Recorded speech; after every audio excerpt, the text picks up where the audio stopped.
that is called, honey? That is not called fashion. That is not your fashion. You're putting links of products to make money.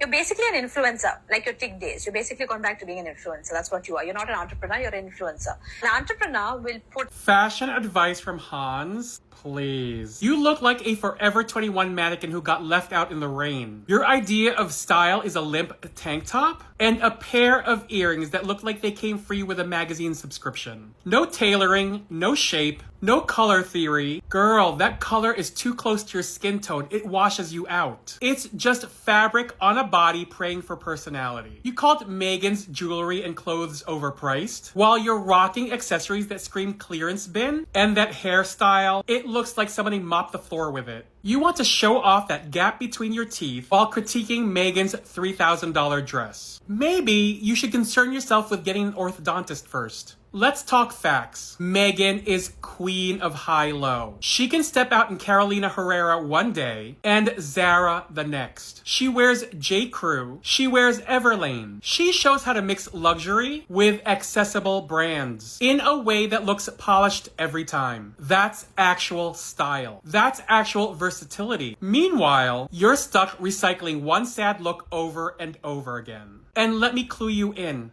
It still doesn't land. Meghan wears couture that fits her body like a glove, like it was molded to her, while you should be getting fitted for braces. You wear polyester blend that hang like shower curtains. Meghan wears investment pieces. You wear resentment. Meghan is aspirational. You're aspirational if the goal was looking like you got dressed in the dark. No one should take fashion advice from someone who looks like a rejected extra from a budget infomercial. You don't understand cut, fabric, or polish. You don't look like fashion. You look like the before photo.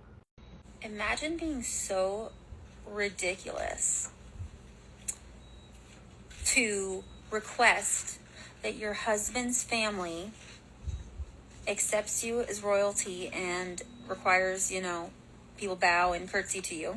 Imagine being so gullible that you believe this bow and curtsy nonsense. Prince Harry demanding that for Meghan, Duchess of Sussex? That's a tabloid fairy tale. And the fact that you repeat it shows that you don't think critically at all. Here's who pushed the lie. Geo.tv printed it out, claimed that Harry wanted Meghan treated with bows and curtsies before any peace meeting. Yahoo Entertainment made it worse and falsely pinned it on Meghan. Soy Carmen, a gossip site, joined the noise. Now look at the silence. BBC didn't touch it. Reuters didn't touch it. Even The Guardian didn't touch it. Associated Press didn't touch it. Why? Because credible outlets know it's trash. No evidence, no palace confirmation, no reliable journalism backing it up. But by the looks of it, you don't read reliable journalism. People like you still keep repeating this garbage like it's breaking news. And when you do, you don't look informed. You look pathetic. You look like a lazy mouthpiece for gutter tabloids. You look like the type who swallows gossip whole because you're too weak to check facts.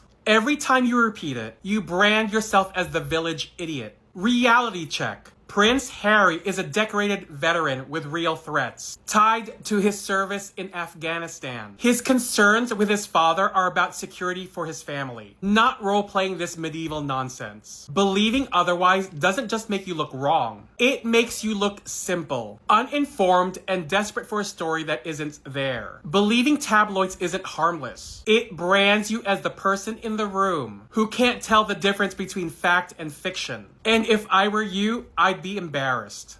Let's talk about the hypocrisy and the vilification of Meghan, Duchess of Sussex. Because this right here is textbook. Prince George, Princess Charlotte, and Prince Louis don't walk into their schools with their royal titles. And they're not Mountbatten Windsors either. They go by George Wales, Charlotte Wales, and Louis Wales. Just Wales. Everyone smiles. Everyone claps. The narrative is how sweet, how humble, how relatable. But the second Meghan let her friend Mindy know she went by Sussex because both her and Harry wanted to share a last name with their children, a name officially granted to them by the crown, the uninformed and ignorant lose their minds. Suddenly, she's called a fraud. Suddenly, Sussex is not a last name, it's a place. Suddenly, she's insufferable. Well, are you gonna tell that to Prince George, Princess Charlotte, and Prince Louis? Their last name is a place and they can't use it? You're all a bunch of uninformed, unintelligent hypocrites. So which is it? Because if William's kids can drop titles and adopt Wales to blend in, Meghan and Harry using Sussex is the same thing. The only difference is who's doing it. And that's where the hypocrisy comes in. This isn't about rules. This is about tradition. This is about people looking to vilify Meghan while giving William and Kate a free pass. I could call it so many things besides hypocrisy,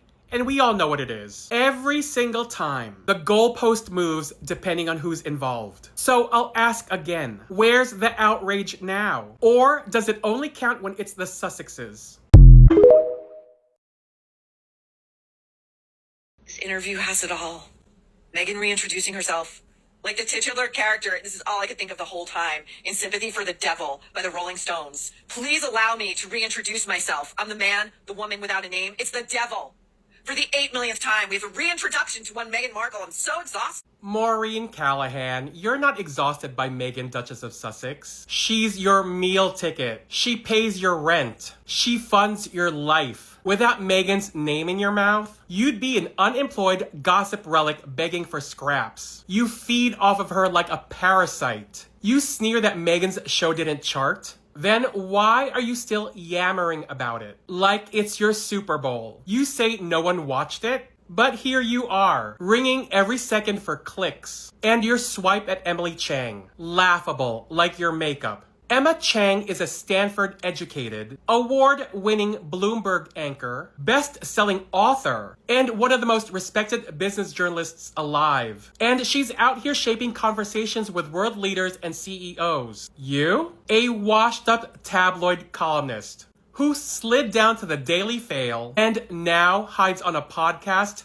nobody streams. Comparing yourself to Emily isn't even apples and oranges. It's caviar to moldy bread. You called Meghan's interview embarrassing? The only embarrassment is you. Clinging to her name because without it, you disappear. You've reduced yourself to a barnacle on her yacht, screaming irrelevance while sucking relevance from her every move. Maureen, Meghan, Duchess of Sussex, is your boss. She pays your bills. She built your platform. You don't have the nerve. You have jealousy, bitterness, and the stench of irrelevance. Without her, you're nothing. If you're tired of bottom feeders stealing paychecks off Meghan's name, hit follow, like, comment, save, and repost. Let's starve these leeches of the oxygen they need. Okay, does anyone else think about what their tagline would be if they were on Real Housewives? This is my favorite icebreaker to ask. Suzanne, you know I couldn't resist this one. How's this? I don't just spill the tea. I drown the haters in it. Okay, how about this one? In this city, luxury is my lifestyle, but clapbacks are my cardio. Okay, one more. My shade is lethal, but my style is untouchable. Let me know which one's your favorite in the comments. This is truly unbelievable because demanding curtsies and bows for Meghan is beyond. Is Harry in any position to make demands at this point, or even simple requests? So you actually believe Prince Harry is demanding curtsies and bows for Meghan, Duchess of Sussex, before even speaking to his father? If that's what you ran with, you don't look smart. You don't look credible. You look stupid, uneducated, and easily played by tabloids. Let's be clear. Credible outlets like the BBC, AP News, and People magazine have covered Harry's talks of reconciliation. What did they say? The only confirmed issue is security, because there are real documented threats to Meghan and the children. And Harry himself. Harry isn't just a royal. He's also a veteran who fought in Afghanistan. and extremist groups have publicly targeted him for years. That's why security is non-negotiable. I swear, the lack of intelligence from some of these people is truly mind-boggling. This nonsense about Harry demanding bows, curtsies, palace-run media, and HRH treatment for Meghan, that's not in the BBC. That's not in AP. That's in gossip rags like the New York Post, Yahoo Entertainment, and the India Times. Both flagged for sensationalism and unreliable sources. And their so-called insider, a gossip publicist writing on Substack. If you believe that, you're truly gullible and I have a bridge to sell you. Meanwhile, the receipts are plain for the intelligent people who have critical thinking. Harry pays for his own security in America. He took the UK government to court after they stripped his taxpayer-funded protection. While Prince Andrew, who settled on an SA lawsuit, still has it. It's not entitlement that Harry's demanding that kind of protection. It's a father protecting his family. Maybe if you had a husband who's also a father, you'd understand that concept. And as for this fairy tale that Harry's demanding palace-controlled press, he's literally suing tabloids for phone hacking and press collusion. Why would he ever hand his image to Palace Spin? It makes zero sense. But again, when you believe tabloids, you don't sound intelligent. You sound and look like a fool. Believing tabloids doesn't make you look informed. It makes you look like you failed the homework. Intelligent people fact check. Educated people know the difference between BBC and gossip rags like the Daily Fail and the Scum. Stupid people repeat bow and curtsies lies about Meghan, but the only one here bowing is you. Bowing to tabloid lies. So I've seen all 3 episodes of Harry and Meghan. And let me tell you, tea was spilled. But not the tea you think. Minor spoilers ahead, so you've been warned in 3, 2, 1. First of all, let's not get it twisted. This was never an assault on Queen Elizabeth's legacy, but more of an inside look at the British press and how vile and ruthless they are. And as Meghan said, 6 years of their lives have been written about them by people that didn't even know them. So doesn't it make more sense to hear the story from them? The 2 people who actually lived it? There are so many little tidbits about their story that I didn't even know. For example, the revelation about Samantha Markle and how she didn't raise her own daughter, but yet claims to have raised Meghan. And I don't blame Harry for wanting to protect Meghan and his family. He's lived it. He's traumatized by it. I can't wait for the next episode. And I warn you again, I will not tolerate any Harry and Meghan slander on my page. You will be blocked. I wonder, these women who hate Meghan Sussex so much ever stop to think she's actually advocating for them? She is championing for little girls so that they have a future to aspire to. But all these haters just want to tear her down. But yet she is fighting for the female gender so that girls and women who come after her have a better future. Have you ever noticed that Prince Harry and Meghan Sussex are way more popular in progressive circles here in the US than they are in the UK? That's not an accident. In fact, it's kind of the whole point. When they stepped back from royal duties in 2020, it wasn't just about escaping tabloids, it was about freedom. The freedom to speak, to advocate, and build their own platform. Something the royal family doesn't exactly allow. The decision that I have made for my wife and I to step back is not one I made lightly. So what did they do with that freedom? They spoke out.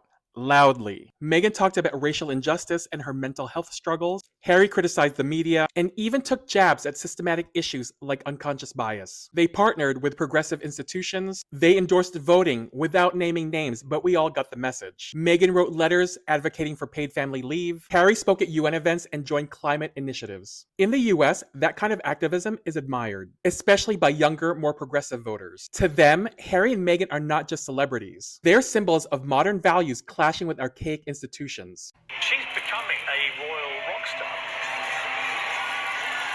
And that's why the American left connects with them. They're challenging power structures, whether it's the monarchy, the press, or the silence expected from public figures. But in the UK, that kind of behavior is often seen as too political, too loud, or too disrespectful, which makes them even more polarizing and more powerful. So here's the real question. Are Harry and Meghan Hollywood activists who got lucky with titles, or are they building something new? A model of influence who doesn't rely on palaces or crowns, but on media, storytelling, and progressive ideas? What do you think? Rebels or rebrand? Hi, I'm Kylie, and I wanted to get on here and say that just because you're a person of color and you side with conservative white people does not make them like you anymore. As someone who grew up in a conservative white area, I can tell you pretty confidently that there are only 4 reasons that most white people have a friend of color. Number 1 is so that they can say that they aren't racist, and they can tokenize you and say that you're one of the good ones while also giving themselves some sort of social credit. Number 2, they like to have people around that they feel that they are smarter or better than in some way. They almost see their friends of color as sort of sidekicks when they're the main character. I think it's disrespectful to put somebody into that role and not recognize their own individuality. Number 3, they keep you around to make fun of you or say things behind your back. And again, the whole tokenizing look, oh, he doesn't act, insert race here, which probably results in more comparison between you and other in-group members. And number 4, just to have somebody around. Please don't fall into this trap of thinking that just because you say the things that they want and you hang out with them, that they will ever fully include you. Because most racists will never see you on the same level as them because they feel they are superior. Just a bad situation to be in. Most people have never heard of the one black resort that refused to vanish. While other black beaches and towns were wiped away, Lincoln Hills, Colorado survived. Founded in 1922 just outside of Denver, Lincoln Hills became one of the only black-owned resort communities west of the Mississippi. And it wasn't just a beach or a vacation home spot. This was 100 acres of proud, intentional escape, with lodges, fishing cabins, gardens, and campsites built by and for black families. During the Jim Crow era, Colorado had its share of racial barriers. Black folks weren't welcome in most hotels, restaurants, or mountain resorts. So what did we do? We built our own. At 8,000 feet above sea level, in the middle of the Rockies, black doctors, teachers, barbers, and church leaders carved out a paradise. No permission, no handouts, just freedom. Winks Lodge, the heart of Lincoln Hills, welcomed legends like Count Basie, Duke Ellington, and Langston Hughes. It had a jazz room, a reading room, and a view that stretched for miles. And down the road, Camp Najoni, one of the few places black girls could go to summer camp in the entire country. Even after the Depression hit hard, Lincoln Hills held on. Families passed down their cabins for generations. And when other black resorts were paved over or bought out, this place stayed rooted. Lincoln Hills still stands today, not as a relic, but as a living legacy. Comment if this is your first time hearing about Lincoln Hills.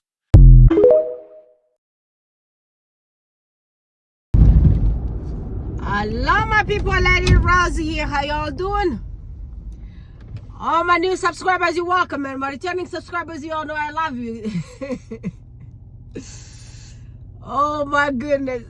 Did y'all see the dragging of Mick Mambus? Yeah, that dragging worked. Did y'all see yesterday she removed the wig? They went to rugby game. She went to other event, and Bulliam went to another one. And remember, everybody was dragging Bulliam because of lack of moisturizer on his face.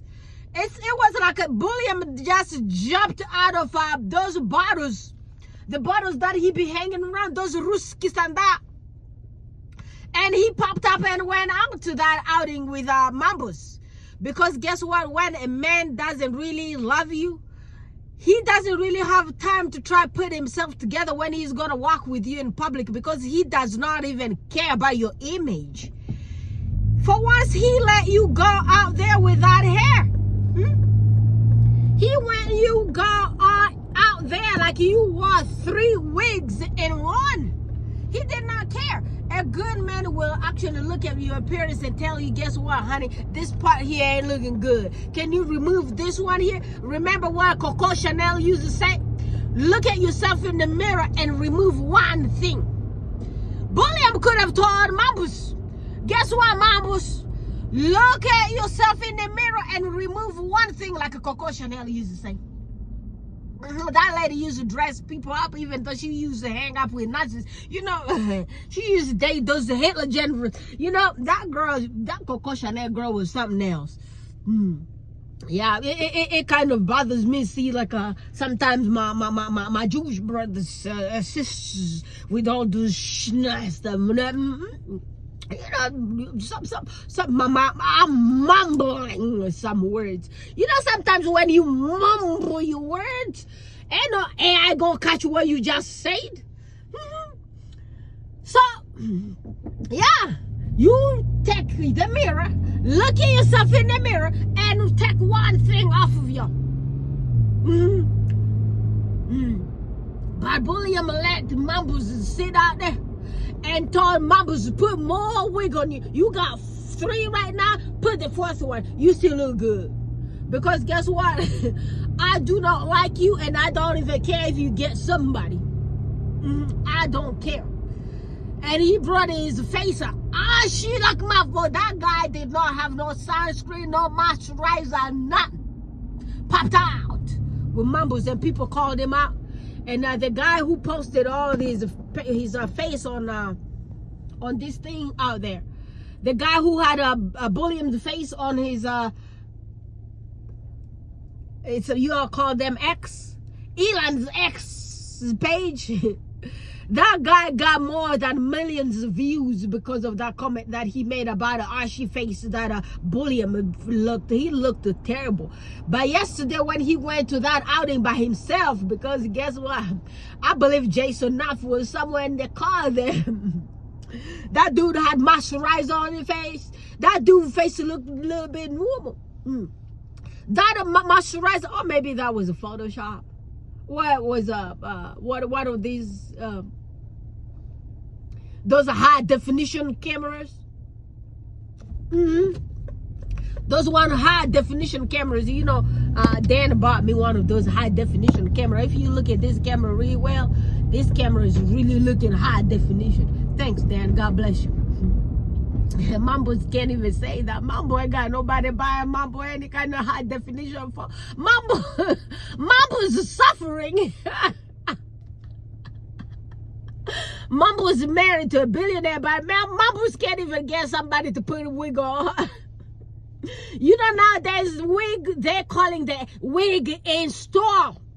They got terms for everything. There's an installation of wig.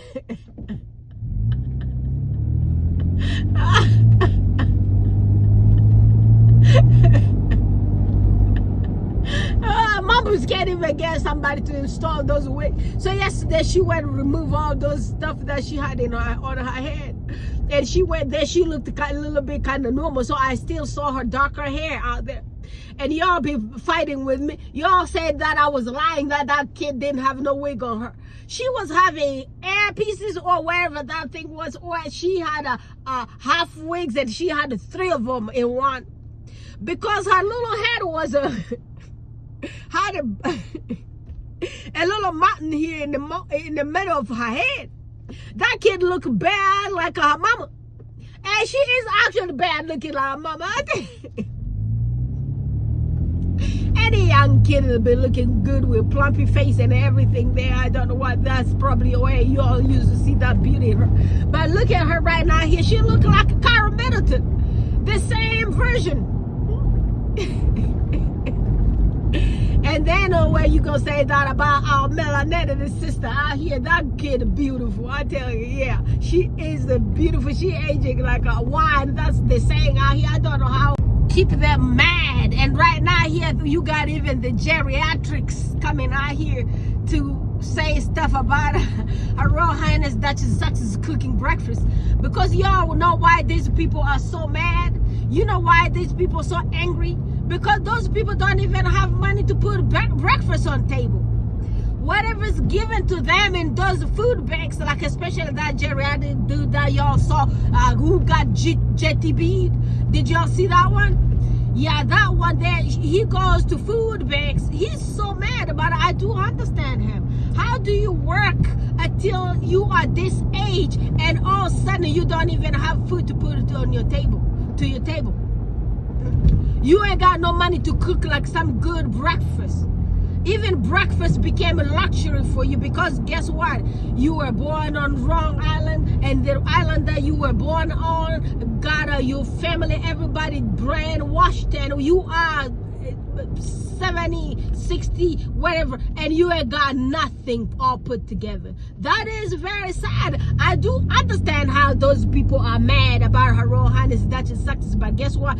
The Duchess of Sussex always had good foundation. She told y'all guys she started working when she was 13. She was serving ice cream in some kind of ice cream stores.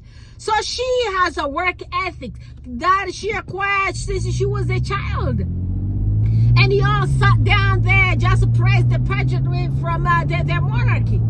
And everything they told you, y'all guys said, yes, ma'am, yes, sir. And y'all called them all those titled names. You put them before God. You put them before yourselves. That's why you are bitter. Ain't got no money to buy no damn breakfast because breakfast is damn expensive right now here. Y'all sit down there and eat your toasted beans.